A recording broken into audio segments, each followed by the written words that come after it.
Vamos a empezar con don Alfredo Palacios, el gran paladín del socialismo argentino. Vemos a don Alfredo Palacios, hijo natural de su padre, un uruguayo, y su madre, tardíamente reconocido como hijo legítimo, hijo, como digo, de un uruguayo y de una argentina, y que comienza su carrera política desde muy joven, digamos, ¿no? En gran parte influido mucho por el casi exacerbado catolicismo de su madre, donde él trataba de ver en la figura de Jesús, a través de la Biblia, ¿no es cierto?, del Nuevo Testamento, esta cuestión de la justicia, la cuestión de los pobres, la cuestión de que todos recibieran lo suyo, la cuestión de la solidaridad, fundamentalmente, en la que se funda gran parte del cristianismo, en este mandamiento nuevo de amaos los unos a los otros como yo os he amado, y que es más posible que entre que un camello pase por el ojo de una aguja que un rico entre en el reino de los cielos. Entonces, bueno, en gran parte impulsado por esto, pero obviamente en muy temprana edad, Alfredo Palacios comienza a interesarse por la cuestión social, por la cuestión de los pobres, de los grandes pobres. Imagínense que estamos hablando, él nace, discúlpenme, no di la fecha, este, él nace un 20 de agosto, un 10 de agosto, perdón, de 1878 en la ciudad de Buenos Aires. Por eso digo que es un agostino. Eh, y ya entra al Colegio Nacional de Buenos Aires y ya comienza su actividad política, ¿no es cierto? Su actividad de convocatoria de las masas, más dicho, de las masas, de los estudiantes, para la lucha de los ideales políticos, estando en tercer año del colegio. Lo que le vale también muchas reprimendas, imagínense que estamos hablando de fines del siglo XIX. Pero no arremete, o sea, no.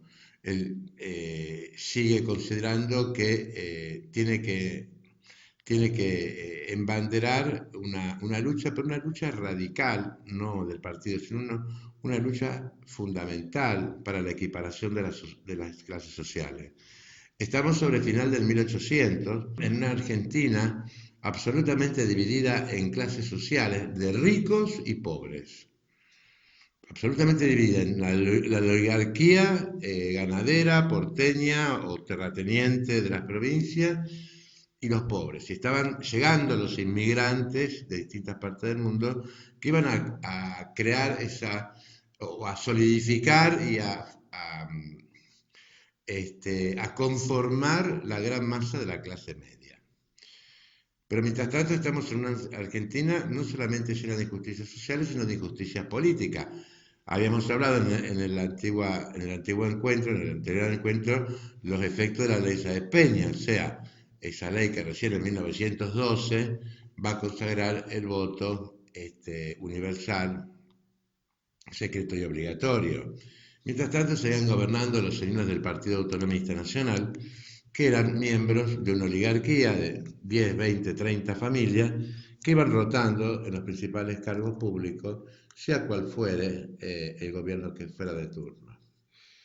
Ahí vemos cómo nace Palacio y ingresa a la Universidad de Buenos Aires en la carrera de Derecho, y con gran sorpresa para él mismo, este, su tesis doctoral, llamada La miseria, es rechazada justamente por el profundo análisis que hace Palacio de las condiciones económicas en las que vivía el pueblo argentino. El tribunal que rechazó la tesis con la cual él se quería recibir de abogado, consciente de que estaba rechazando algo bien escrito y que era meramente ideológico, le da la posibilidad extraordinaria, que a nadie se la da, de hacer una nueva tesis sobre la quiebra de las empresas productoras. Creo que de las empresas agroproductoras, una cosa así, una tesis, digamos que como comprometida a cero, ¿no? O sea, una tesis más comercial que legal. Pero lo hace obviamente porque, bueno, no tiene otra opción más que hacer eso para recibirse de abogado. Y apenas se recibe de abogado, en su domicilio, inaugura su estudio de abogado, donde en la placa abajo donde decía doctor Alfredo Palacio decía, a los pobres se los atiende gratis. Eh, Eso hace también de él una persona muy conocida, ¿no? Imagínense que no es el Buenos Aires de hoy, sino que es el Buenos Aires de fin del siglo XIX, comienzo del siglo XX. Y ya en 1905 vemos que el partido de la Boca, el partido de la Boca de Buenos Aires, le propone una diputación a partir del Partido Socialista. Y acepta, y acepta iniciar la campaña y la hace casa por casa, como se dice hoy, timbreando, golpeando puertas, se instalaba en los conventillos, y como en los conventillos había una gran cantidad de italianos, aprende italiano para poder hacer sus discursos políticos en italiano y en español, para que lo puedan entender perfectamente. Más que italiano aprende el Ceneice. Ustedes saben que el Ceneice, cuando decimos Boca Ceneice, ¿no? El equipo Ceneice. Bueno, Ceneice en realidad significa en italiano genovés. ¿Por qué? Porque casi todos los que poblaron después la Boca, el partido de la Boca, venían de Génova. Entonces quedó como Ceneice, eh, traductor de Boca Juniors, ¿no? ¿Por qué? Porque todos hablaban dialecto Ceneice de Génova. Bueno, logra esa diputación. La diputación y la senaduría de Palacio nunca llega a terminarlas. Nunca llega a terminarlas, porque por distintas causas, por golpes de Estado, por interrupciones, las tiene que suspender. Pero es muy importante considerar que fue uno de los hombres más importantes del siglo y porque su fama trasciende los límites de la Argentina. Él escribe varios libros, muchos libros muy importantes. Bueno, edita finalmente La Miseria, ya abogado, etcétera. Esa tesis de él la edita. También edita libros sobre el derecho universitario, sobre el cual se van a basar los revolucionarios universitarios de 1918 que van a procurarnos la reforma universitaria argentina de 1918 para hacer la reforma. En realidad, se basan en el libro de Alfredo Palacio que instruye la forma de poder reformar la ley universitaria argentina. Eso, digamos, desde el punto de vista como autor. Pero también hay un punto de vista muy importante que no podemos dejar de considerar en Palacios, que es que el Consejo Internacional de Juventudes Latinoamericanas lo declaran en 1906 Maestro de América. Dada, digamos, su gran trayectoria como profesor, como rector de la Universidad de La Plata, como político. Y acá, digamos, vamos a ver quizá lo más notorio eh, de, de Alfredo Palacios, que es su pésima relación con Juan Domingo Perón, a quien él consideraba un fascista y que Perón consideraba que Palacios era un payaso. Tales eran las palabras de uno del otro. En un momento determinado, Perón convoca a distintas fuerzas políticas argentinas, distintos sectores políticos, y sabiendo Palacios el concepto en que lo tenía Perón, dice, díganle que este payaso no trabaja en ese circo. Eso fue lo que le mandó a decir Palacios a Perón. ¿Y por qué? porque la mayoría de las leyes sociales que después van a cimentar la gran catapulta, ¿cierto?, del gobierno peronista, estamos hablando del peronismo del 45, del primer peronismo, las leyes del descanso dominical, del seguro para el trabajo, del trabajo femenino, el voto de la mujer, son todas leyes de Alfredo Palacio. Lo que hace Perón, obviamente, Palacios, imagínense, en el Congreso lo que eran dos diputados socialistas contra bancadas enormes, ¿no es cierto? Se sancionaban las leyes pero no se aplicaban. Y eso está reconocido por Perón, cuando la Corte Suprema trata de impedirle la aplicación de estas leyes, dice, pero si en definitiva yo no hice más que poner en movimiento las leyes de los socialistas. El mismo Perón reconocía que todo ese cúmulo de leyes que favorecían al trabajador, como lo del salario digno, lo del salario en pesos y no en vales, como se pagaba, lo de la silla, la ley de la silla se llamaba, para los empleados de comercio, que obligaba a los comerciantes a ponerle una silla a los que atendían a la gente, porque no se la ponían, son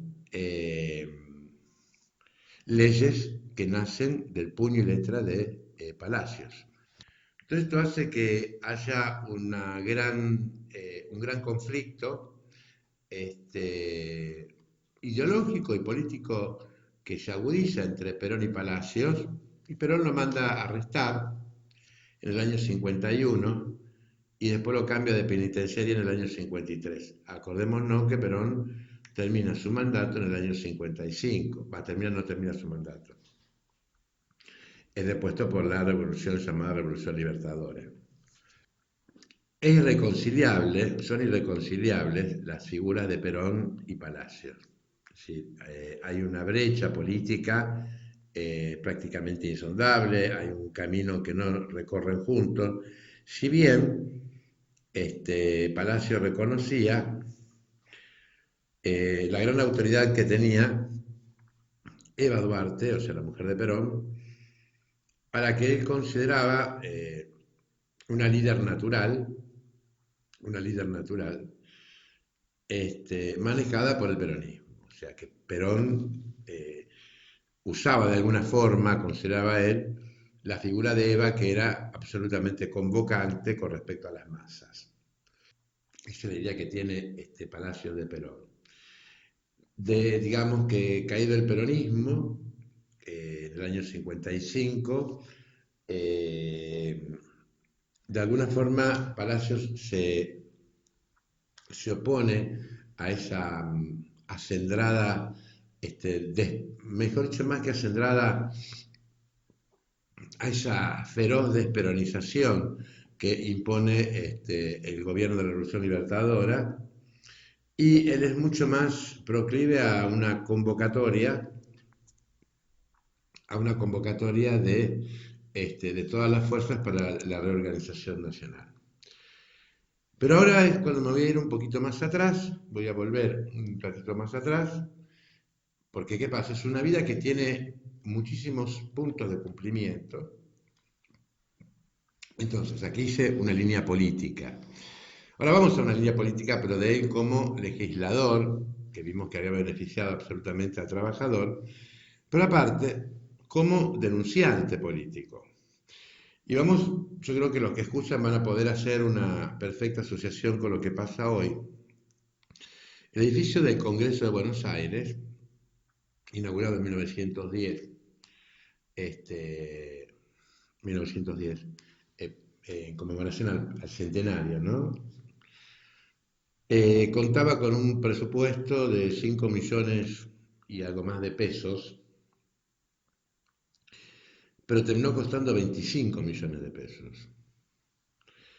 Por lo cual él y Lisandro de la Torre, otro grande santafesino, compone una comisión de investigación de los sobreprecios. Miren si no es vigente, ¿no? Con lo que está ocurriendo hoy, que estamos descubriendo de los sobreprecios y los sobreprecios. Bueno, el mismo edificio del Parlamento argentino fue sobrepreciado 5 veces más. Esto componen, ellos logran demostrar la corrupción y el fraude que hicieron que se pagara 25 millones de pesos lo que estaba presupuestado en 5, pero la resolución hace que se tome conocimiento y nada más. No existen después de esta denuncia y esta verificación que hacen don Lisandro de la Torre y don Alfredo Palacios, absolutamente ninguna medida punitiva respecto de los que se habían abusado, ¿no es cierto?, de los que habían realizado este fraude por sobreprecio.